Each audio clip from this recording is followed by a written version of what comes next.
We like to think we have a pretty solid grasp of history, a straight line from primitive tools to the world we live in today. But what if that straight line is a myth? What if, scattered across the globe, there are clues left by our ancestors that don't just challenge our timeline, but completely shatter it? From legendary cities swallowed by the sea, to impossible technologies that simply shouldn't exist for their time, there are puzzles that even our brightest minds can't solve. Today, we're digging into the most baffling enigmas left behind by the ancients. Mysteries that force us to question everything we thought we knew about our own past. Nan Madol, the ghost city on the water. First up, we're heading to a remote corner of the Pacific, to a place that, logically, shouldn't exist. Picture a city built not on land, but on nearly 100 artificial islands in the middle of a lagoon. This is Nan Madol, off the coast of Micronesia. It's often called the Venice of the Pacific, and it was once the mighty ceremonial seat of the Saudeleur dynasty. The mystery here isn't just why it was built, but how. The city is constructed from an estimated 750,000 metric tons of columnar basalt. These are naturally formed stone pillars, some weighing up to 50 tons, stacked like firewood to create walls that soar 25 feet into the air. And here's the real puzzle. Modern analysis shows the basalt was quarried from the other side of the island. The people who built Nan Madol had no wheels, no pulleys, and no metal tools.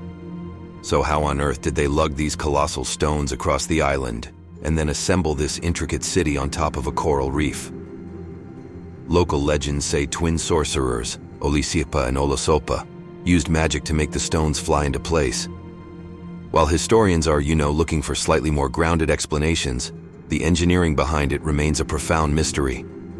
Theories range from clever rafts and canals to wild ideas about lost technologies. After centuries as a powerful center, Nan Madol was abandoned, and we're still debating why. It stands today as a silent, hulking testament to an ambition that continues to baffle us. The Antikythera Mechanism, the world's first computer. From an impossible structure, we turn to an impossible piece of tech. Back in 1901, sponge divers exploring a Roman-era shipwreck off the Greek island of Antikythera found something that would completely rewrite the history of technology. Tucked among the statues and pottery was a corroded bronze lump, which turned out to be an artifact of incredible complexity, the Antikythera Mechanism. Often called the world's first analog computer, this shoebox-sized device held a system of more than 30 interlocking bronze gears. For decades, nobody had a clue what it was for. But using advanced X-rays and imaging, scientists have finally pieced together its function. The mechanism was a stunningly precise astronomical calculator. By turning a simple hand crank, you could predict the positions of the sun, moon, and planets, forecast eclipses, and even track the 4-year cycle of the Olympic Games. A device like this just shouldn't exist for its time. It was built in the 2nd century BCE, yet it displays a level of mechanical engineering that scholars believed was lost until the Renaissance, over 1,000 years later. It raises some huge questions. Who built it? Was it a one-off masterpiece, or are there others still waiting to be discovered? And what other knowledge from the ancient world has been lost to time? While a handful of researchers have wondered if it was just an elaborate model, the overwhelming consensus is that this was a serious, working scientific instrument, a true feat of ancient genius that teams are still exploring today. We're only halfway through our journey into the unexplained, and as you can see, the past is way more mysterious than the history books let on. If these kinds of puzzles fascinate you and make you wonder what else we've gotten wrong, make sure you subscribe and ring that notification bell. You won't want to miss what we uncover next. The Voynich Manuscript, the book that no one can read. Our next mystery isn't carved in stone or built from gears. It's written on 240 pages of calfskin vellum. It's the Voynich Manuscript, a 15th century book that is, without a doubt, the most mysterious text in the world. Discovered by a book dealer in 1912, its pages are filled with elegant, flowing script in a completely unknown language, all alongside some truly bizarre illustrations. And the drawings are just as baffling as the text. There are detailed sketches of plants that don't match any known species on Earth, strange astronomical charts of unrecognizable constellations, and weird biological diagrams of women bathing in pools connected by elaborate organ-like plumbing. For over a century, the world's best codebreakers, including geniuses from World War II, have tried and failed to decipher a single word. The writing seems to follow consistent rules, which tells us it probably isn't just gibberish. But what does it say?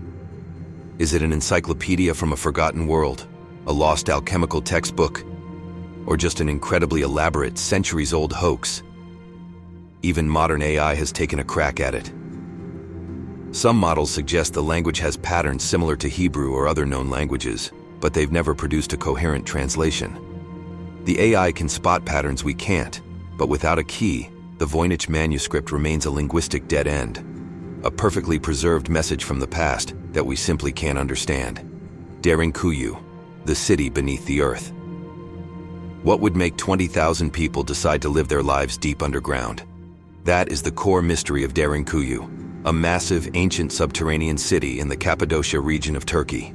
It wasn't found by some grand archaeological expedition. It was discovered in 1963 by a local guy who knocked down a wall in his basement and found a hidden room leading to a tunnel. That tunnel was the entrance to an 18-story underground metropolis, plunging 280 feet into the earth. Carved entirely from soft volcanic rock, Derinkuyu is an absolute marvel of engineering. It was a fully functioning city with living quarters, stables, schools, churches, and even wineries and oil presses. A brilliant ventilation system of over 50 shafts brought fresh air to the deepest levels, and it had its own wells, completely independent of the world above. To protect itself, the city had massive rolling stone doors, weighing up to half a ton each, that could only be sealed from the inside, blocking off the corridors from any invaders. Experts believe it was started by the Phrygians around the 8th century BCE and later expanded by Christians seeking refuge, but its ultimate purpose is still debated. Why was such an enormous self-sustaining bunker necessary? Was it for protection from invading armies, extreme weather, or religious persecution? The sheer scale of it suggests a level of fear or a long-term threat that's hard for us to even imagine.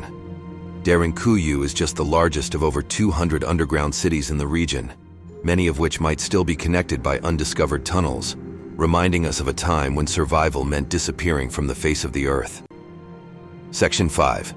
The Nazca Lines. Etchings for the Gods.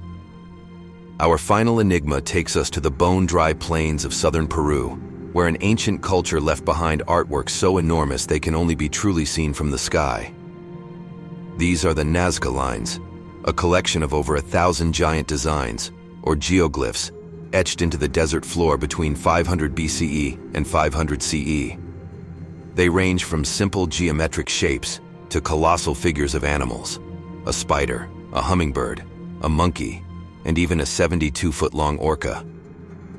To create them, the Nazca people scraped away the reddish-brown surface pebbles to reveal the lighter-colored earth beneath. Because the climate is so dry and windless, these incredible drawings have been almost perfectly preserved for 2 millennia. The real head-scratcher, of course, is why they were made. Since the Nazca themselves couldn't see their finished work from the ground, who was the intended audience? Early theories pointed to an astronomical calendar, with lines pointing to stars and solstices. Others believed they were pathways for religious ceremonies, where people would walk the lines to appeal to the gods for water, something desperately needed in that arid landscape. In a cool, modern twist, artificial intelligence has been used to scan aerial photos, discovering hundreds of new geoglyphs, including figures that look like humans and scenes of what may be ritual sacrifice. Many of these newly found smaller figures are near ancient pathways, suggesting they could have been markers for travelers. Despite all these clues, no single theory explains it all. The Nazca Lines remain a stunning, silent message on a desert canvas, their true meaning still lost to time. From cities built on water to ancient computers, and from books we can't read to drawings meant for the heavens, the ancient world is full of puzzles that defy simple answers. These enigmas are more than just historical oddities. They're powerful reminders of how much we still have to learn. They force us to rethink what our ancestors were capable of and hint at entire lost chapters of the human story. Perhaps the biggest mystery isn't just what these things are, but what other secrets are still out there, buried under sand or sea, just waiting to be found. What do you think is the most mind-blowing ancient mystery? Let us know in the comments below.